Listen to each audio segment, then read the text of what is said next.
Hi, friends. Welcome to another episode with Soaring Through Chaos.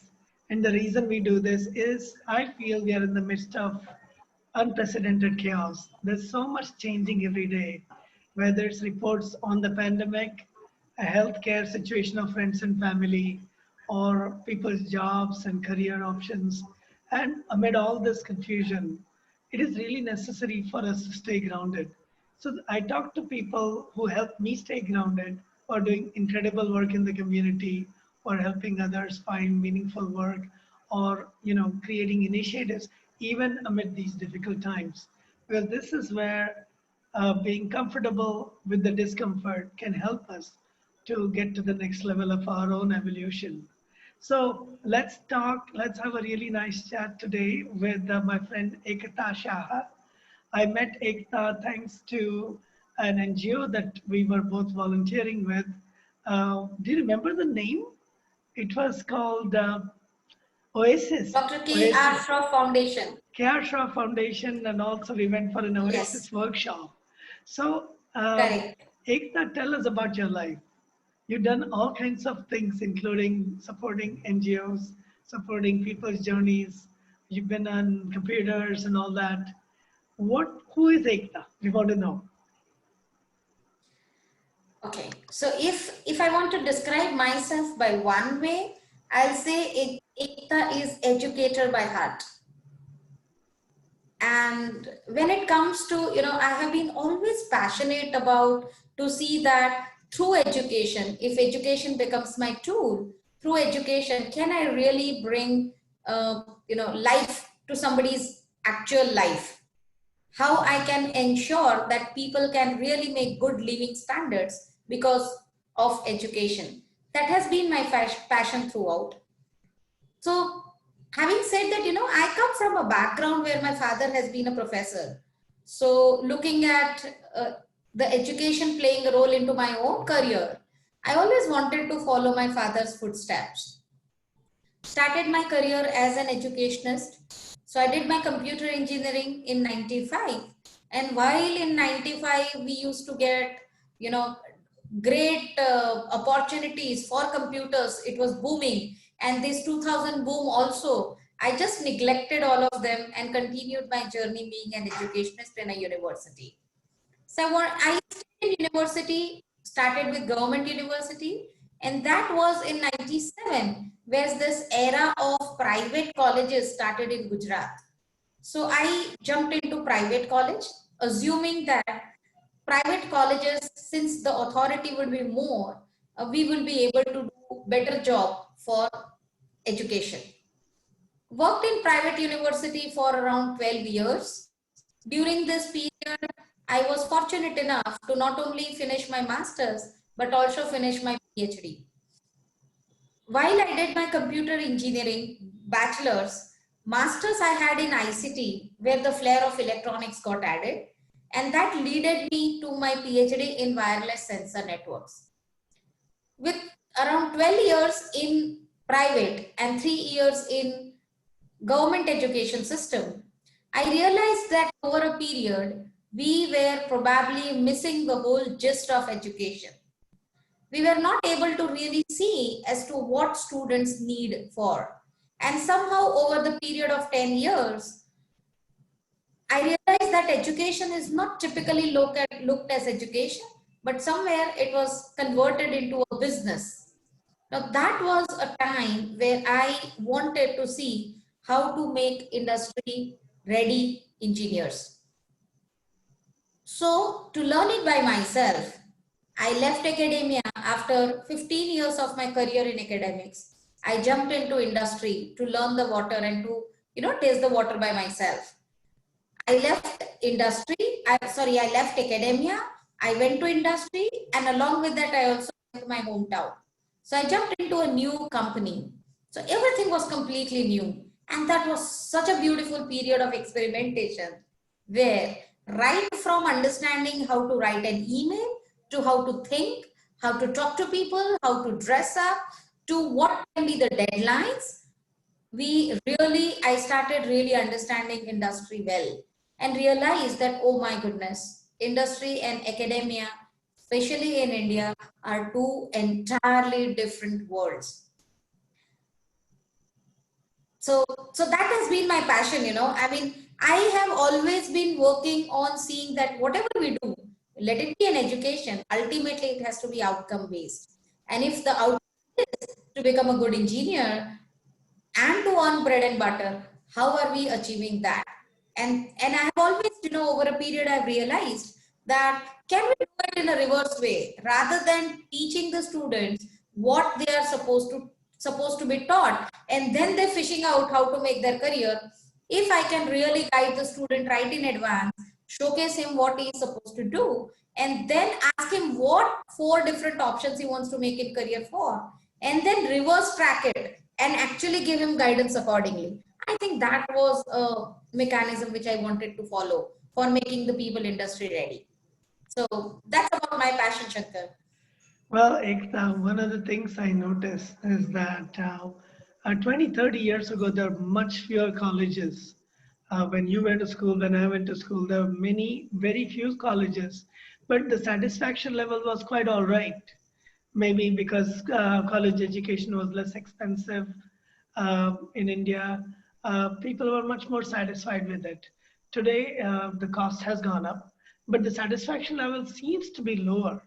So, what's really happening in education, in your opinion, and what can be done to make it better?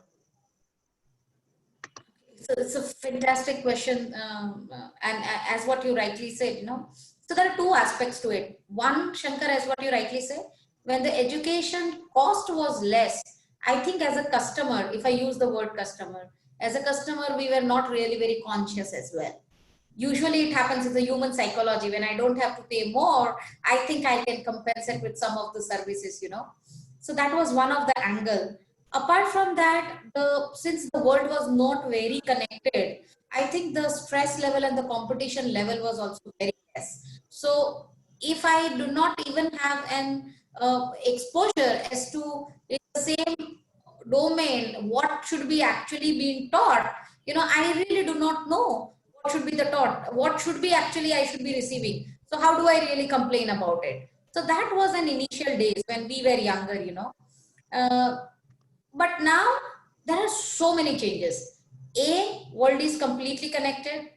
Google has taught us everybody. If not, at least they don't tell us saying how to teach, but at least they definitely are able to tell me as to what should be the outcome, what should be the, what should I be learning if I end up paying fees to for this particular course, and what can be the requirements for the industry for this after I do this course. So that outcome based scenario has already increased. The way technology has moved out faster, unluckily in education domain, things have not moved out that fast. So what is happening is you find students to be, demanding more, but the teachers are still there as it is with the same yellow page notes. And that's where, the difference in terms of my demand and the difference in terms of what is my expectation has increased. And because of that difference, the satisfaction level has gone much below. I think there are various solutions to it.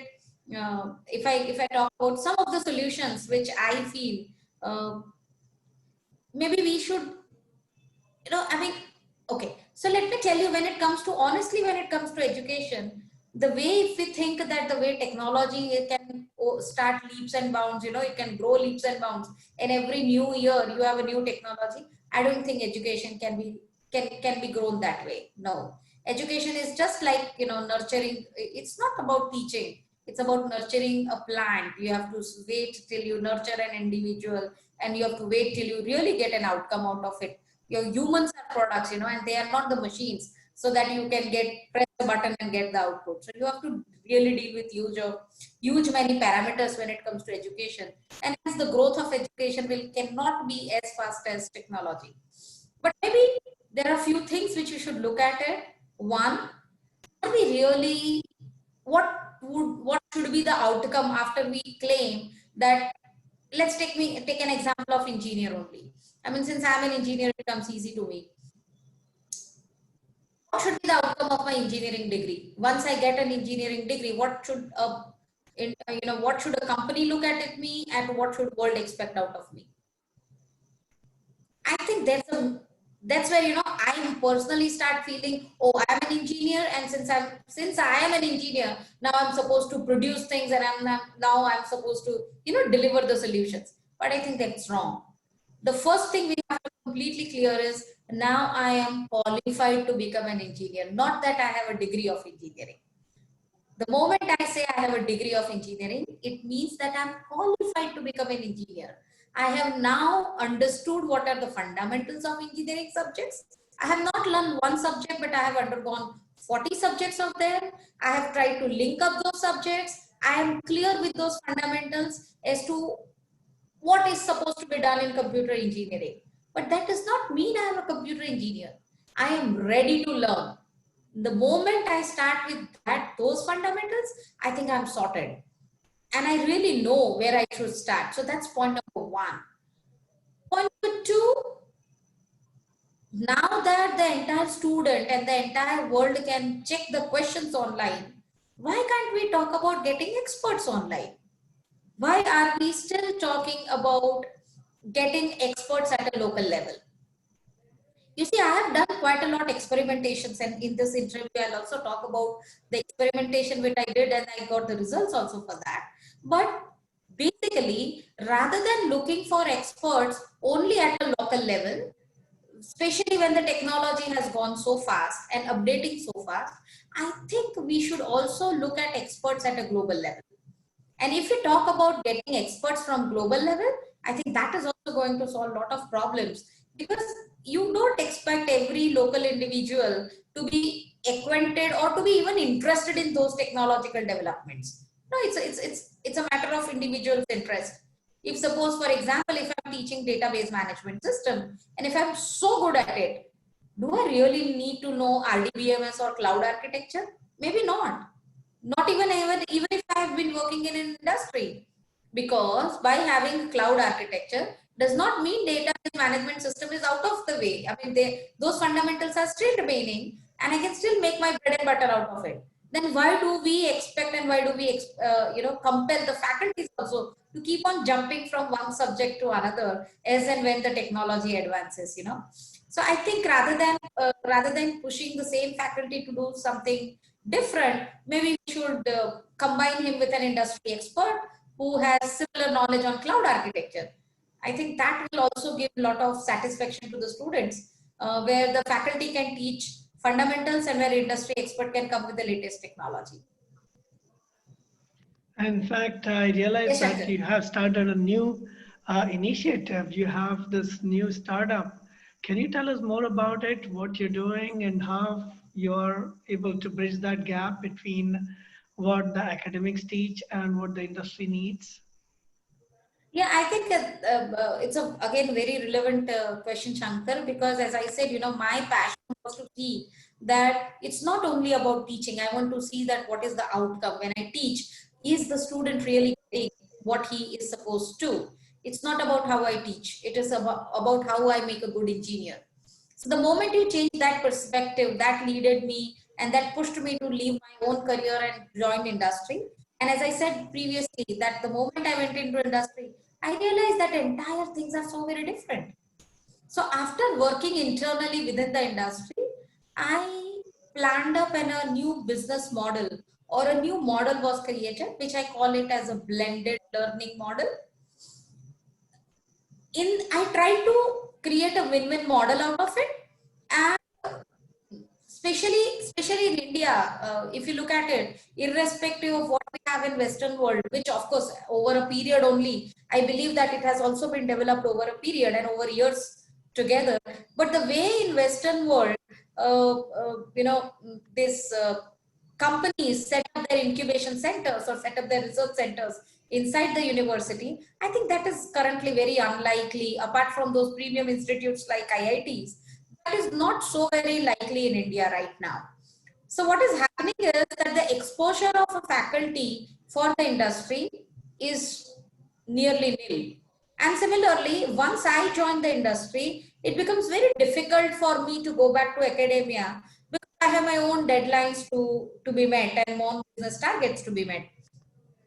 So especially in India, I realized that a third party who can understand both the world maybe can play a role there. And that's where I preferred to become that third party. I started analyzing the goods and pros and cons and the good parts of each and every stakeholder. So while I become a third party, what do you actually expect from university in India? So what did I expect? I thought when it comes to campuses, beautiful campuses. So we can definitely expect an infrastructure.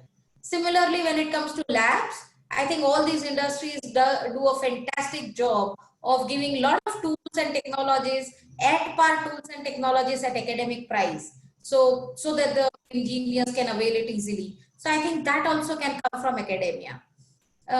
Fundamentals of any particular subject, doing research work, or other time to go do research work can also come from academia. So these are 3 plus points and 3 things which can be easily achieved from academia. And what can be achieved from industry? I think what is the current need of a technology, and where the entire world is growing, and how to address a particular subject so that a person becomes industry ready. These are the things which we can get from industry. So so that's where I designed a model where we set up the entire research center in a separate campus, not in the same campus of university, because in India, universities usually, apart from IITs, rest of the universities have 10 to 4 yellow bus syndrome. So we wanted to have a 24/7 open center. So we talked of, a separate center, but that infrastructure provided by university. Infrastructure, tools, technologies, everything provided by university, and experts coming out from industry. Now, when we talk about experts coming out from industry, they actually do not have time. So when they do not have time, what did we do is, we allowed them to come online from whichever location across the globe. But we supported them by some junior fellow who would be again some masters in the same domain with 1 or 2 years of experience and do the handholding. So we tried to bridge the gap initially at every level. One, identifying correct set of things and combining together from industry and academia. Two, again combining, understanding the psychology of student. Because suddenly if I give him saying that, hey, look, he's an expert in hardware board designing and he is designing the hardware board for last 20 years, sitting in Intel. I am sure 50% of the students, even if they would have understood, would have the phobia of understanding, because they will feel that, how do I understand? I'm so novice. And this man is only designing hardware board for last 20 years. Do I really match his quality, or do I really match his requirements? Would be the phobia. So to avoid that, we gave him them a handhold of a 1 or 2 year junior who would be, talking with them at their level, making them understand if they have missed out from the expert, but the teaching has to come from real expert. That was one thing where we created a blended model. Tools and technologies we acquired from all the global players like NVIDIA, Qualcomm, Intel, National Instruments, Texas Instruments. These are all the companies who have dumped up their research components into my research center so that all my students were completely hands-on. So, when it comes to, and third most important thing, if there is a lecture for 1 hour, the lab has to be at least 4 hours followed to it. You cannot make an engineer without experiments. Rather, I would go recommending the way MBBS has an internship program. I, as a teacher, would recommend that every engineer should have an internship program completely. Don't give a degree unless and until they prove it along with the skills. But yeah, I mean, for 1:3 ratio, minimum, or 1:4 ratio was there. 1 hour lecture has to be followed by 4 hours of labs. There are a couple of nice other pedagogy initiatives which we took in terms of setting up competitions among the students, not competition in terms of marks, but competition in terms of, opening the doubt sheet open to everybody across expert, across technical associate, across the students, and then competition would be that who solves maximum doubts, and that candidate would be awarded, because then that's a real challenge, and this is open and available to everybody, and you get 24 hours to solve the doubt. So I think that created a lot of good competition among them. And then we also created a skill list for each and every candidate. So we tried to, put up lot many things together. If we started evaluating every candidate on 5 different aspects. One is their assignments. Second is the project which we gave to them. Third is the written test. Four was the mock interview. And fifth were the behavioral aspect, which comes from the observation. So there were 5 different parameters by which we evaluated a candidate, and we started grading them into A, B, and C. And throughout we used to monitor whether they are growing from C to B to A. If we find that within a month's period or within 1.5 we don't find any growth in them, we will call them, we used to call them separately, and we then talk to them at a personal level, and we try to see where the doubts are or what other support that kid needs, and that's how we used to ensure. But the objective was that anybody who is in C grade today, next month we want him to be in B and then go to A. So there were a lot of different initiatives which we took. Apart from that, every Saturday we used to invite some industry expert, maybe to give the same Gyan which I used to give. But when people listen from different mouths, they understand the importance of it, and then they get acquainted. Now these experts were not only from the domain of technology, but we used to get a dancer who used to come and say that even if you want to perform dance and if you want to achieve something, all that it needs is so much amount of dedication and discipline execution. So whether it's a chef, whether it's a dancer, whether it's a painter, we used to get a lot of people from various domains, which gave a lot of exposure to the students in a different thought process. So lot many things to it, Shankar. Wow, there's a lot. In fact, learning is a lifelong process, as you said. When you get the degree, Yes. you don't become an engineer, but now you're ready to learn the real life of what does an engineer really do. I even started writing a book a while ago, which I never completed, called "A Day in the Life of an Engineer," and it's not just about sitting and coding, but it's about how they interact with each other, how they cooperate with each other, how they understand the challenges customers face, how they support upset customers, for example, any and everything, right? How do they break down when there's a problem? How they understand where the challenges are? How do they redesign and so on? So one question that comes up is, which you kind of alluded to, which is the behavioral aspect or the social and emotional aspect. Many schools and colleges don't seem to pay enough attention to it.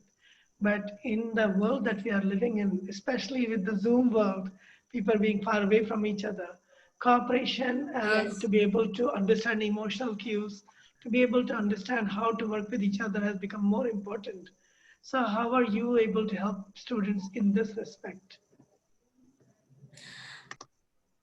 Yeah. So I think especially when we talk about these millennial kids, I think, Shankar, the way we were brought up, there were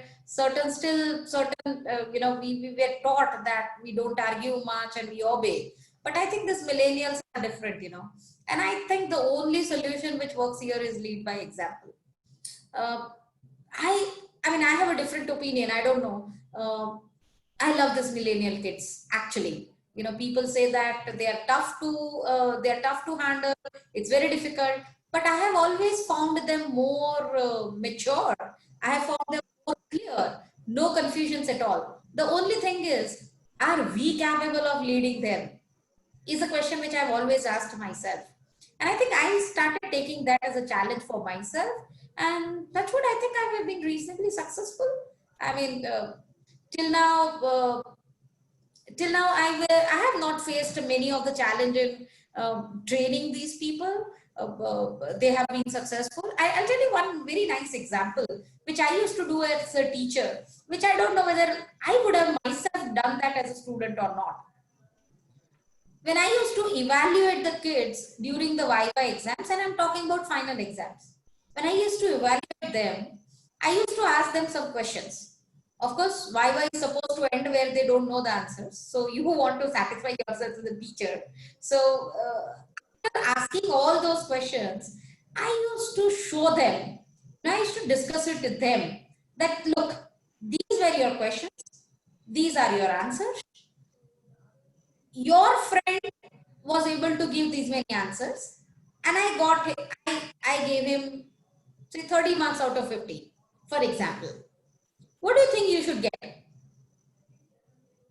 And trust me, I was so happily surprised to see that the kid coming up with an answer, madam, if you have given my friend 30, I think he has throughout the semester done very nice work. You give me 25, I deserve only 25.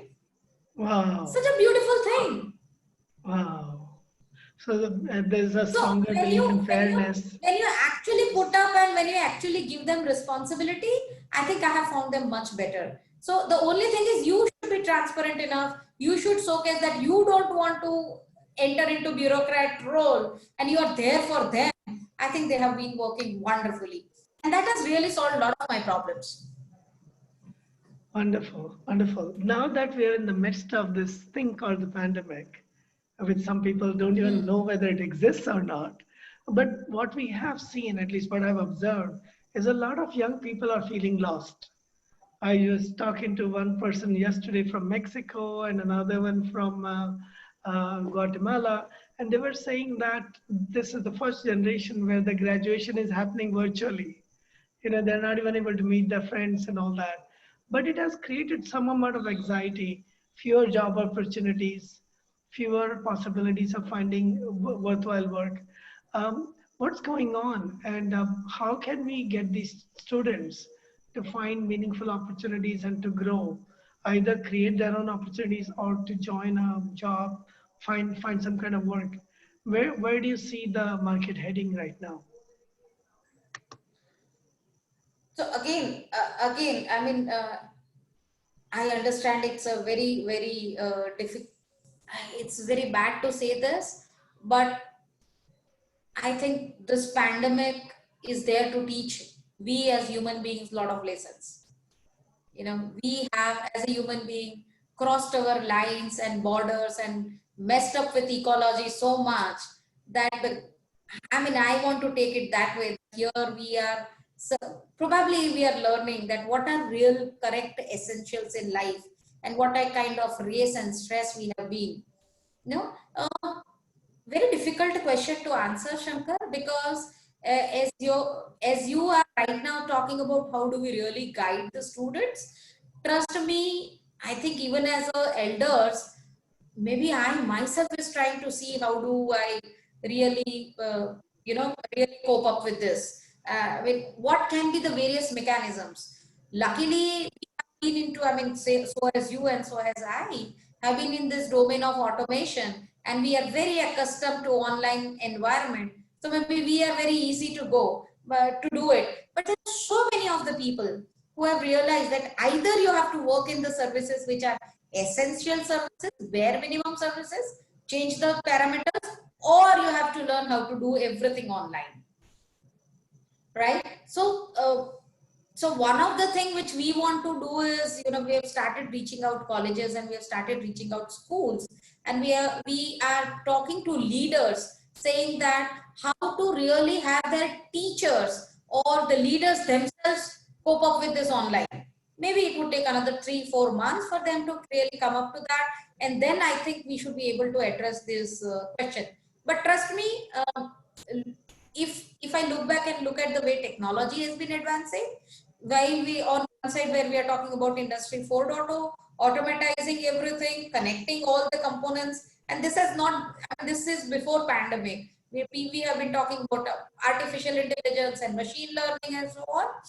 Uh, Anybody who really understands their domain well, again, I'm not talking of automation part, only if their domain well, these automation tools can really help them start their career very fast. So in any way, we were advancing towards connection, and world has been becoming, I mean, I don't call it world any further, you know, I call it as a global village. So I think world has already, we are in anyway a global connected village. So can we really, you know, I mean, use this automation tools, and if we, the more faster we get acquainted to it, I think life will be set. Just to share, since I am on interview, and just to share that today myself with my Orena solutions, I am looking for 30,000 people for the job. So 30,000 I people. have currently 30,000 jobs in my hand. And what kind of backgrounds are you looking for specifically? So for 20,000 of them, 25,000 of them, even if they're 12th or mere 12th pass or graduation with local level of language, but having a fear of talking to people, I have those 25,000 jobs available right now. Wow, wow. And this is in different organizations, different companies. Is this India based or other countries as well? No, this is completely India based, and the job is again basically the job is to ensure that they are able to you know, make people start a bank account. It's as simple as that, and this should be zero balance bank account. So there's no sales into it. Really? We will train them entirely. They can work from home, and we will give them minimum 20,000 of salary at home. So decent income and stable, you know, job, and then there's so much more to do. So you're saying there is really no shortage of work right now, or there are real opportunities available. And yes. Well, hope people are listening and find this exciting, because so many people are looking, and I will guide some of them to contact you. Yes, absolutely. Having worked in the domain of helping people to grow, both in terms of academics as well as being ready for the industry, creating their own, being entrepreneurs and so on, in what way has that changed you? In what way have you grown having done this work over the last decade or two? In fact, I learned something new. I did not know I had forgotten that you're Dr. Ekta Mehul, because what I've seen in you, and I haven't known you for very long, only like 4 years, is a lot of humility. You come across as somebody who will just connect with anybody and everybody, doesn't matter what education, which background, you know, even with animals, you're just so connected. So that's something for me to learn right here, the humility and the simplicity. But what else have you learned? How have you grown over the last decade or two? So I think this opportunity and the you know, Shankar, the courage which I took. Trust me, in India there are very less people who will leave this beautiful job of academia, because you have paid vacations. Unlike any part of the other country, you know, you have paid vacations in academia, and especially being a lady, it was difficult for me to even convince to my family members that why, with all these paid vacations and with so many holidays, I'm jumping into industry and trying to. But I think what has changed in me is entirely, that has changed my entire life perspective. Thank God that it gave me a courage of changing it. And then after I went to Ahmedabad, I think that's where, you know, I changed myself completely. I not only was able to talk to people, meet people, but I got so many opportunities. Just to share few of the opportunities, since I just want to share this, not to showcase that what I did achieve, but actually wanted to share that when you try something new, and if you try it with with great consistency and correct intention, I think you can definitely get the result, or rather result becomes byproduct. With in 2011, when I devised this model of bringing academia and industry together, it was a very new model, and probably one of the kind in entire India. By 2016, that is in the span of 5 years, and I just to share that I made it as a Section 8 and a non-profit organization, so that I can, whatever I earn out of it, I can pay back to the society. That was the whole idea about it. So when I started this in the span of 5 years, we were able to train 1,500 engineers, 20 intellectual properties coming out of it. So I trust these young people so energetic. One patent and 3 entrepreneurs. That was not actually the objective which we started with. We started only to see that people become industry ready. But apart from achieving 98% of placements, I was able to get 20 intellectual properties out of it and support a lot of SMEs and MSMEs with the research products, which was so satisfying. It also got me an award being a woman entrepreneur of Gujarat in 2013. And with that, it also allowed me, or probably created a platform in me, where I started working with National Skill Development Corporation. And I'm working very closely with NASSCOM and Electronic Sector Skill Council in terms of being a subject matter expert or master trainer, or we design the QPs. And due to them, I was able to travel at least 70% of universities pan India. My quest of knowing education, the moment I shifted my gears and went into industry, if I have been only in academia, I would have learned only in education, but from Gujarat. Because I shifted to industry, because I was able to meet so many people, I came out of my comfort zone. If I talk it that way, it allowed me and gave me a platform to reach to at least 70% of engineering colleges. And trust me, knowing education within India with so much of diversity was such a learning experience by itself. Meeting industry people, understanding that South India, where we claim that, they learn English so nicely. I found that, when it comes to rural areas and urban areas, I think that is how the education should be divided, not in terms of states. You find the same smart guy in Bangalore as you find in Ahmedabad. But sitting in Kerala also, in a small district of Kerala or a small village of Kerala, a guy still struggles for English the way he struggles for English in Gujarat. So I think education should be divided as rural education and urban education, not in terms of states. I think it's an exposure which is making a lot of difference. Well, first So of all, that's what all. Yeah, please go ahead. Yeah, please. So that all has, my changing these gears has given me these all opportunities, very well opportunities, something which I would have entirely missed. I would have continued only with education. Well, Yes, first of Shankar. all, congratulations on being awarded by the government of Gujarat for being a women entrepreneur. I know how competitive this whole field is, and to have done that in incubating a nonprofit for making students industry ready is an achievement by itself. Secondly, I love your optimism that students are actually learning more, have broader exposure, are more cooperative, and all we have to do is nudge them. We have to become worthy to help them to grow further rather than blame, oh, these guys are no good and they're not listening. Actually, they're listening, but are we listening to them? So you've actually asked some very relevant questions. Do you have any other Yes. advice or suggestions for either parents or teachers or students on how they can grow during these changing times? Do you have advice for any one of these groups or anyone in particular? How, with the changing times, how they can be ready to grow and nurture themselves to the next level of their, what they want to achieve?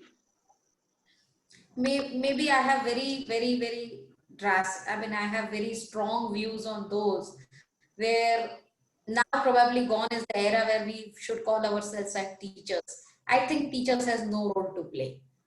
The moment I want to become or want to play some role in the younger generation, I think I should change myself and I should say call myself as a mentor, not as a teacher.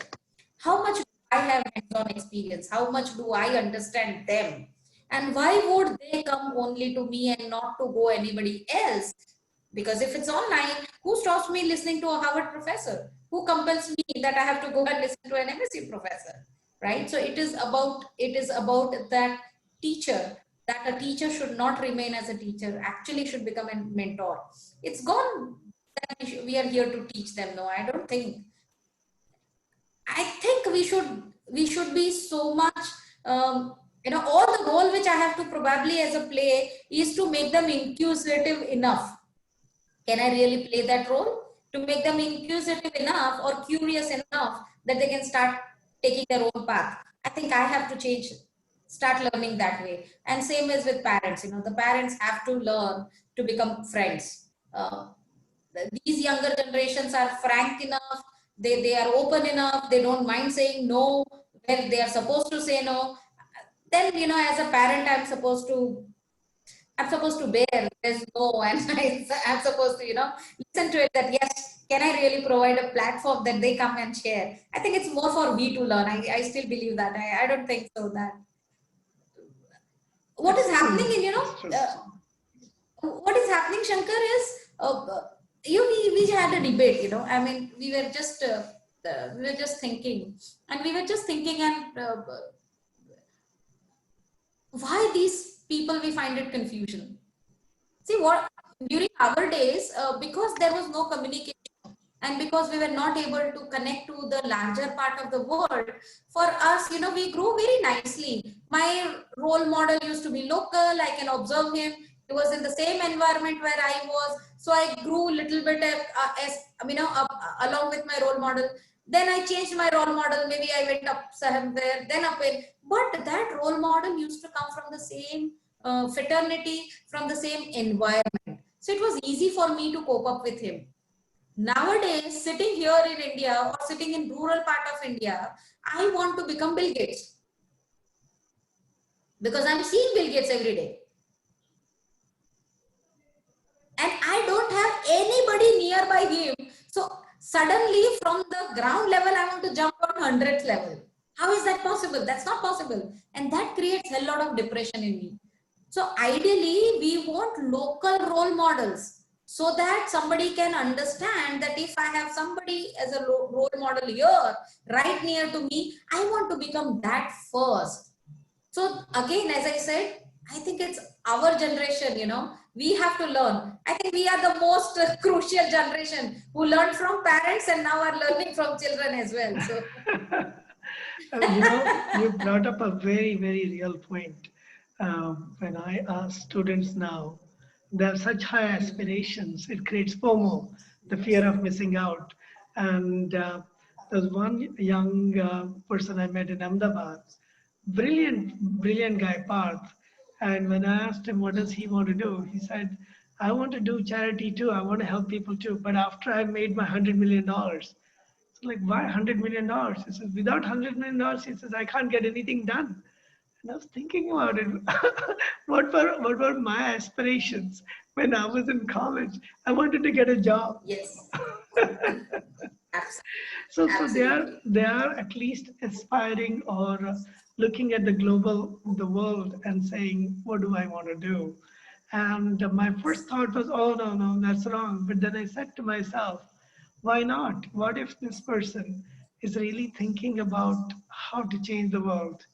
And he's in Canada now. I don't know if he's still there, but he went to some private university in Canada and started learning entrepreneurship. And I asked him every once in a while, what do you think? And he says, yeah, the numbers have changed, but now I'm getting closer to my goal of doing something real, something tangible, and Yes, something that's substantial, yes, not just finding a job. So yes, you are absolutely absolutely. right. Aspirations have changed, thinking has changed. They have a lot more work to do. Otherwise, they can be depressed or upset. But yeah, and I don't think there are simple solutions. If I ask you, what can we do about their feelings of depression? There are no simple solutions for that. This feeling of No. unworthiness and depression is not because they are, it's not a mental illness. It is a real discrepancy they see between where they are and where they Yes. want to be. And they have to find out, they have to really explore, isn't it? What do Yes, you think? absolutely. Very well said, Shankar. No, no, no, absolutely right, Shankar. Absolutely. And trust me, during my journey, I was again maybe lucky enough, or I was invited by US state government, and it was in October 2019, where I was able to represent entire India as women in technology.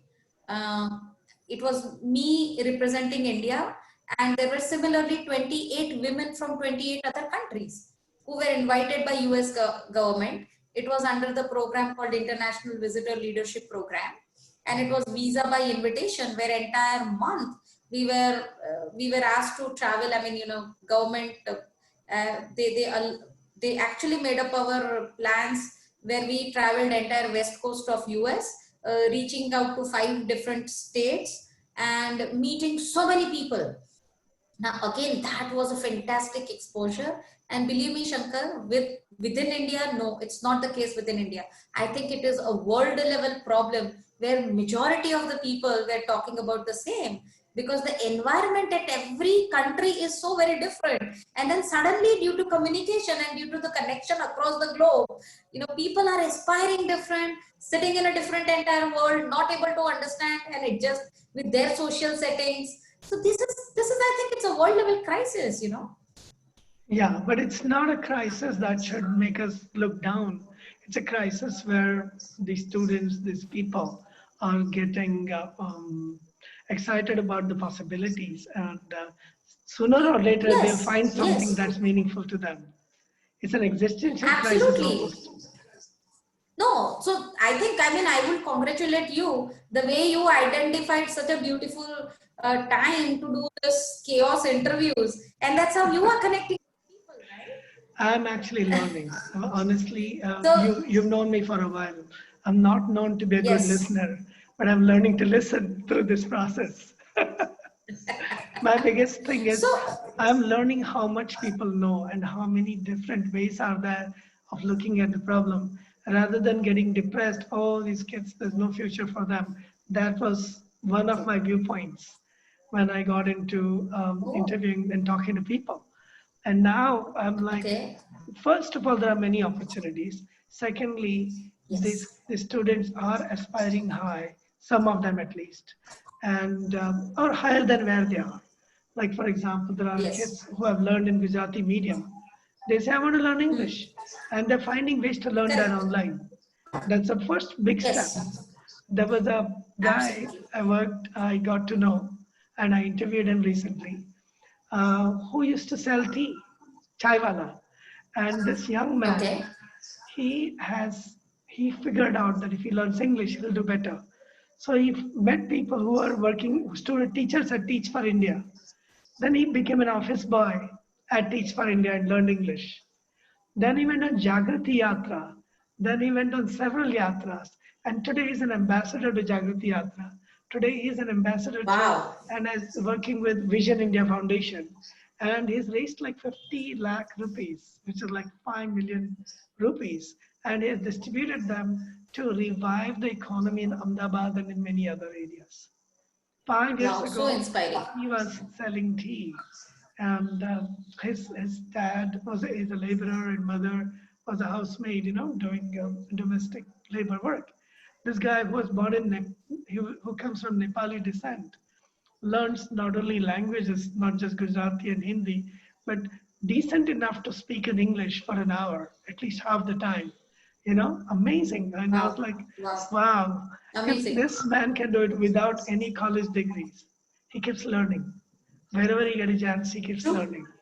And that's absolutely, a lot of people are saying, I trust this man. I even asked him, how does he deal with the fact that people will ask, you don't have degrees and so on? He says, don't look at my degrees, look at my dedication, look at what I'm able to achieve. So it's true. fantastic, It's so true. fantastic. Well, Dr. Ekta, I'm getting used to calling you that because I realized you have achieved a certain level of education. Um, I'm so glad we're talking about all these things. And I'm so glad you It's my have pleasure, Shankar. various perspectives on what's happening. And if people have more questions, we will do a follow-on session. Otherwise, we will give contact information for Ekta and for me, and especially the fact that she Sure. has 30,000 job openings. If anybody's out there looking for work, looking for meaningful work, please contact Ekta. Yes, And I know, and I've known her absolutely. for several years to know that she's not making it up. She must have something real going on. Please stay in touch. And thanks again, Ekta, for joining us. Thank you, Shankar. Thank you so much. And trust me, this I have been, I would have listened at least couple of interviews, and I will be looking forward for more interviews from your side. And through you, we have been reaching out and reading so many people as well. So you also keep on, keep this great work going on. I'm sure this will inspire a couple of people. Well, it's inspiring me for sure. So I'm hoping that we'll all learn from each other.